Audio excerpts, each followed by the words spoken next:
సామాజిక బాధ్యత. మనం డబ్బులు ఇచ్చి వాళ్ళకి జీతాలు ఇచ్చి సంఘటితంగా ఒక వ్యవస్థను ఏర్పాటు చేసి సమాజాన్ని బాగు చేయండి, మేమందరం మా పనుల్లో మేము ఉంటాం కాబట్టి మేమందరం పన్నులు కట్టి మీకు ఉద్యోగాలు అప్పగిస్తున్నాము, మీరు మీ ఉద్యోగాలు సవ్యంగా చెయ్యండి అని చెప్పేసి రాజకీయ నాయకుల చేతిలో అధికారం పెడితే వాళ్ళు చేసింది ఏంటో తెలుసా? వాళ్ళ ఆస్తులు పెంచుకోవడం, మన అప్పులు పెంచడం.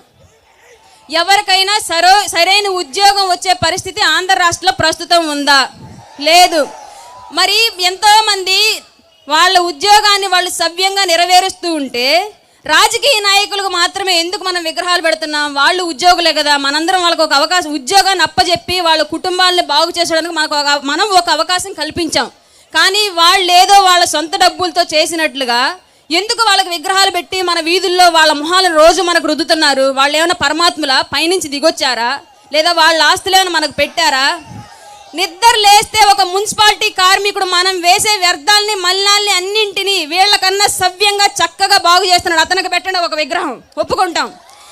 ఆర్మీలో మా అందరి ప్రాణాల కోసం, మా అందరి కుటుంబాల కోసం వాళ్ళ ప్రాణ త్యాగాలు చేసి రోజు ఎక్కడో ఒక చోట ఎవరో ఒక ఆర్మీ జవాన్ ప్రాణాలు పోగొట్టుకుంటున్నాడు, వాళ్ళకు పెట్టండి వీధి వీధి విగ్రహాలు, ఒప్పుకుంటాం. వీళ్ళు ఏం చేశారని వీళ్ళ విగ్రహాలు మనకి అంటే వీళ్ళు ఒక కుల వ్యవస్థను ఏర్పాటు చేసుకొని వీళ్ళ కుటుంబాలని వ్యాపారవేత్తలుగా రాజకీయంగా అన్ని విధాలుగా ఎదిగి ఒక ఊర్లో ఒక బలమైన సామాజిక వర్గంగా వీళ్ళే ఎదిగి వీళ్ళు మహానాయకులు అని చెప్తే మనంతా ఒప్పుకోవాలా?